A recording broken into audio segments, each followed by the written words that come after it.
अगर चाय ना होती तो इंडिया में सुबह सुबह लोग उठते ही क्या करते? ध्यान लगाते?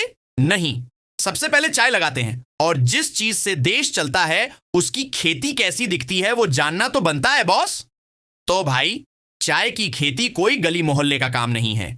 ये होती है ऊंचे पहाड़ों में, मिस्ट वाली वैलीज में, जहां हवा भी कहती है चलो एक कप हो जाए।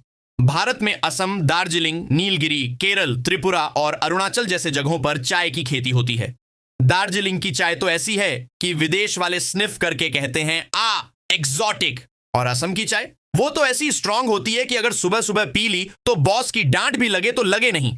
कैमेलिया सिनेंसिस नाम सुन के लगेगा कोई लैटिन रैप चल रहा है, लेकिन ये है चाय का साइंटिफिक नाम। पौधा दिखता है छोटा सा, झाड़ी जैसा, लेकिन इसकी पत्तियों में वो जादू है जो नींद को नॉकआउट कर देता है। पत्तियां होती हैं गहरे हरे रंग की, और जब बारिश के बाद धूप पड़ती है तो ऐसा लगता है जैसे पत्तियां इंस्टाग्राम फिल्टर लगा के चमक रही हों। और हां, चाय के खेतों में लाइन से लगे पौधे ऐसे दिखते हैं जैसे कोई आर्मी परेड हो रही हो, डिसिप्लिन्ड और ऑर्गेनाइज्ड। अब बात करते हैं असली मेहनत की, मतलब चाय की खेती कैसे होती है। ये कोई बीज डालो और भूल जाओ वाला काम नहीं है। ये है daily gym routine for plants, और इसमें हर चीज का टाइम, टेम्परेचर और टच मायने रखता है।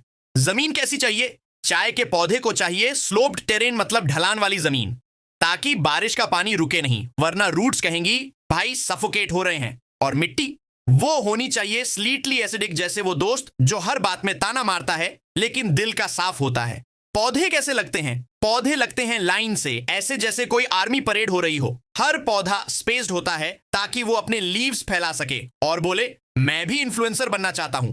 पानी और धूप का सिस्टम, चाय के पौधे को चाहिए कंसिस्टेंट मॉइस्चर, मतलब बारिश होनी चाहिए लेकिन फ्लड नहीं। धूप भी चाहिए लेकिन जेंटल वाली, जैसे कोई सॉफ्ट स्पोकन टीचर। मजदूरों की मेहनत। अब आते हैं रियल हीरोज, जो सुबह सुबह टोकरी लेकर निकलते हैं और एक एक पत्ती चुनते हैं, जैसे टिंडर पर स्वाइप कर रहे हो, ये पत्ती सही है, ये रिजेक्ट। और ये काम होता है हाथ से, क्योंकि मशीन को टेस्ट की समझ नहीं होती। साल में कितनी बार खेती होती है? चाय की खेती मल्टीपल फ्लुश में होती है, मतलब साल में कई बार पत्तियां तोड़ी जाती हैं। जैसे कोई यूट्यूबर हर हफ्ते नया वीडियो डालता है, कंसिस्टेंसी इज की। तो भाई, चाय की खेती कोई हल्की बात नहीं है, ये है डिसिप्लिन, डेडिकेशन और डेली केयर का कॉम्बो। और जब आप कप उठाते हो तो समझो उस कप में पूरे खेत की मेहनत घुली हुई है। चाय के पौधे को चाहिए मॉडरेट टेम्परेचर, मतलब ना ज्यादा गर्मी ना ज्यादा ठंड। मानसून के बाद का टाइम बेस्ट होता है जून से अगस्त या सितंबर से नवंबर तक, मतलब जब बाकी लोग बारिश के बाद नेटफ्लिक्स बिंज कर रहे होते हैं, तब चाय के खेतों में ग्रीन गोल्ड उग रहा होता है। अब बात करते हैं उस जादू की जो खेत से उठकर सीधे आपके कप में आता है, मतलब चाय का पूरा प्रोसेसिंग जर्नी। तो जब खेत में पत्तियां चुन ली जाती हैं, तब शुरू होता है पत्तियों का पर्सनल ट्रेनिंग प्रोग्राम, जिसमें वो बनती है वो चीज जो सुबह सुबह हमें इंसान बना देती है, प्लकिंग, तोड़ना। सबसे पहले पत्तियां तोड़ी जाती हैं, लेकिन ऐसे नहीं जैसे गुस्से में कोई गुलाब नोच रहा हो। यह होता है सिलेक्टिव प्लकिंग, मतलब सिर्फ वो पत्तियां जो यंग और जूसी हो, जैसे कोई शादी में सिर्फ पनीर की सब्जी उठाता है। विदरिंग, सूखाना। अब पत्तियों को रखा जाता है बड़े बड़े ट्रे में ताकि वो थोड़ी मॉइस्चर खो दें, मतलब पत्तियां थोड़ी सैड हो जाती हैं, जैसे बारिश में अम्ब्रेला भूल जाएं। रोलिंग, लपेटना। फिर पत्तियों को रोल किया जाता है ताकि उनके अंदर के ऑयल्स बाहर आएं। ये ऐसा है जैसे जिम में कोई क्रंचेस कर रहा हो, अंदर का सारा ड्रामा बाहर आ जाए। फर्मेंटेशन, फूलना। अब पत्तियां थोड़ी ऑक्सीडाइज होती हैं, मतलब उनका रंग बदलता है, टेस्ट डेवलप होता है, जैसे कोई टीनेजर कॉलेज जाते ही एटीट्यूड डेवलप कर ले। ड्राइंग, सुखाना। अब पत्तियों को हीट दी जाती है ताकि वो क्रिस्पी हो जाए, मतलब अब वो रेडी हैं जैसे कोई समोसा डीप फ्राई होकर सर्व होने वाला हो। ग्रेडिंग, छंटाई।